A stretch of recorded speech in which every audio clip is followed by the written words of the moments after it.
Welcome to magic कहानी world. आज की ब्यूटीफुल स्टोरी मिनी के नाम। अपने नाम की स्टोरी के लिए कमेंट करें मैजिक कहानी। अगर आप भी अपने नाम की स्टोरी देखना चाहते हो तो कमेंट में अपना नाम जरूर लिखना। Put your name in my comments section. Bye. Pakistan के एक छोटे से गांव में एक लड़की रहती थी। उसका नाम था मिनी। उसकी जिंदगी बहुत सिंपल थी। सुबह जल्दी उठना, किचन में अम्मी की हेल्प करना, छोटी बहन के बाल बनाना और फिर पूरा दिन चुपचाप गुजारना।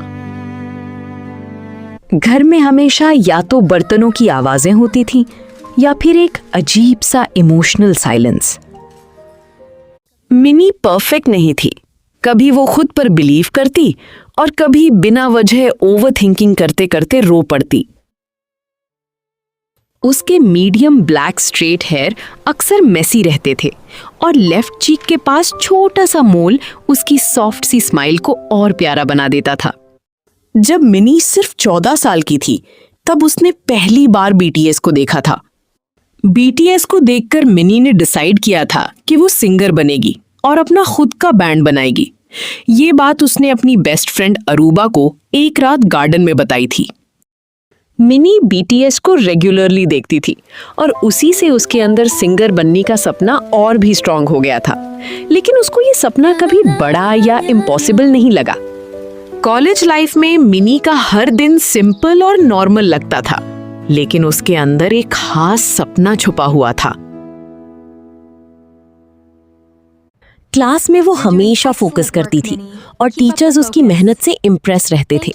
नोट्स कंप्लीट रखना, लेक्चर्स ध्यान से सुनना और हर क्वेश्चन का आंसर देने की कोशिश करना उसकी आदत थी।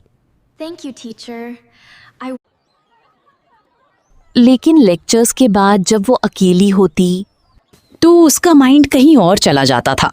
बीटीएस के सॉन्ग्स और स्टेज परफॉर्मेंस उसको इंस्पायर करते थे। वो धीरे धीरे अपनी आवाज को समझने लगी थी। कभी क्वाइटली हमिंग करती और कभी अपने रूम में प्रैक्टिस करती। खिड़की से चांदनी आई, रूम में रोशनी छा गई। उसकी बेस्ट फ्रेंड अरूबा हमेशा उसके साथ होती थी। कॉलेज की कैंटीन में या लाइब्रेरी के बाद दोनों बैठकर फ्यूचर के बारे में बातें करती थीं। अरूबा को मिनी का ड्रीम सीरियस लगता था, इसलिए वो उसको मोटिवेट करती रहती थी। कॉलेज के अगले दिन मिनी और अरूबा ने एक छोटा सा डिसीजन लिया। वो अपना एक बैंड बनाना चाहते थे। दोनों सीधा कॉलेज के स्टाफ रूम के पास गईं और अपने आइडिया के बारे में बात की। थोड़ी सी हेजिटेशन के बाद उन्होंने अपना प्लान टीचर्स को बताया। टीचर्स ने उनकी बात सुनी और उनकी एंथुसियाज्म देखकर परमिशन दे दी। कॉलेज के स्टाफ रूम के एक कॉर्नर में मिनी और अरूबा ने धीरे धीरे अपना छोटा सा म्यूजिक सेटअप बना लिया था। वहाँ ड्रम्स, पियानो और दूसरी म्यूजिक चीजें रखी हुई थी। Like the golden sun that warms our hearts. एक दिन ज़ारा, महक और सानिया ने उनकी प्रैक्टिस देखी। वो तीनों उनका म्यूजिक सुनकर बहुत इम्प्रेस्ड हुई। ज़ारा को सिंगिंग पसंद थी, महक को पियानो और सानिया को ड्रम्स में इंटरेस्ट था। धीरे धीरे वो भी मिनी और अरूबा के साथ प्रैक्टिस करने लगी।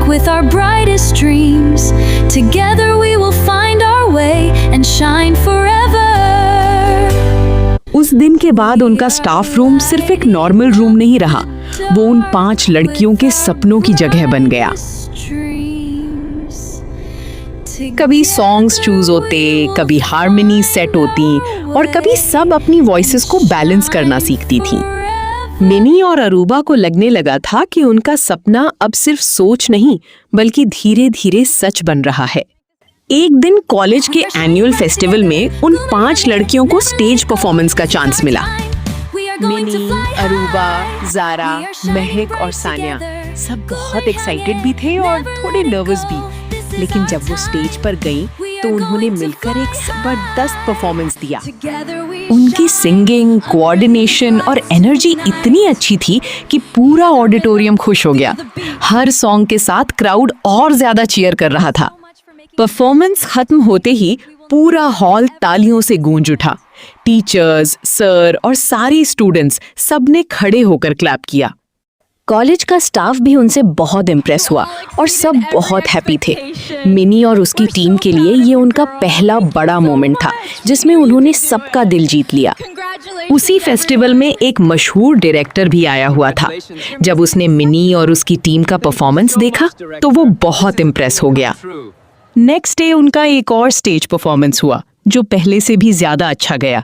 सारे लोगों को उनका परफॉर्मेंस बहुत पसंद आया और सबने उनकी तारीफ की।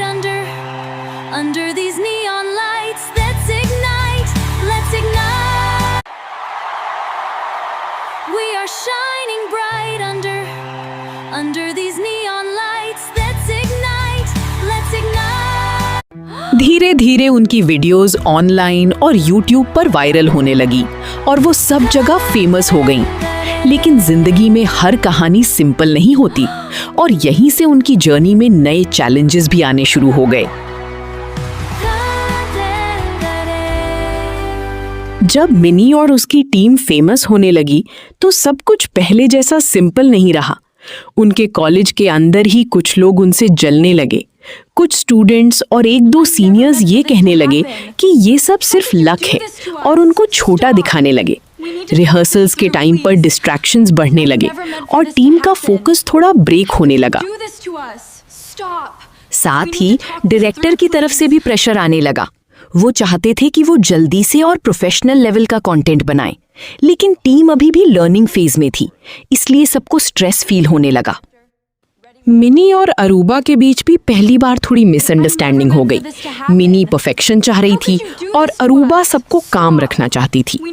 टीम के अंदर भी 5 लोगों का कोऑर्डिनेशन कभी-कभी बिगड़ जाता था क्योंकि फेम के साथ एक्सपेक्टेशंस भी बढ़ गई थी। मिनी ने एक दिन सबको प्रैक्टिस रूम में बुलाया। सब थोड़े टेंस थे क्योंकि लास्ट कुछ दिन से टीम के अंदर स्ट्रेस और मिसअंडरस्टैंडिंग्स चल रही थी। मिनी ने सबको कामली देखा और बोला, हम यहाँ तक सिर्फ टैलेंट से नहीं आए, हम फ्रेंडशिप और ट्रस्ट से आए हैं। अरूबा ने भी सपोर्ट किया। अगर हम अलग। ज़ारा, महक और सानिया ने भी अपनी फीलिंग्स शेयर की। सबने मान लिया कि प्रेशर तो होगा लेकिन एक दूसरे को ब्लेम नहीं करना। डायरेक्टर को भी उनका डेडिकेशन पसंद आया और उसने उनको और टाइम देना स्टार्ट किया। धीरे धीरे सब वापस अपनी रिदम में आ गए और मिनी की टीम एक बार फिर स्ट्रांग बन गई। मॉरल: सपने सब देखते हैं लेकिन सिर्फ वही लोग उनको सच बना पाते हैं जो हार के डर से रुकते नहीं। मेहनत, सब्र और लगातार कोशिश ही सपने को हकीकत बनाती है। जब तक तुम अपने गोल के लिए रोज थोड़ा भी आगे बढ़ते हो तब तक तुम्हारा सपना जिंदा रहता है और एक दिन वही सपना तुम्हारी रियलिटी बन जाता है। Thank you so much. मिलते हैं नेक्स्ट स्टोरी में।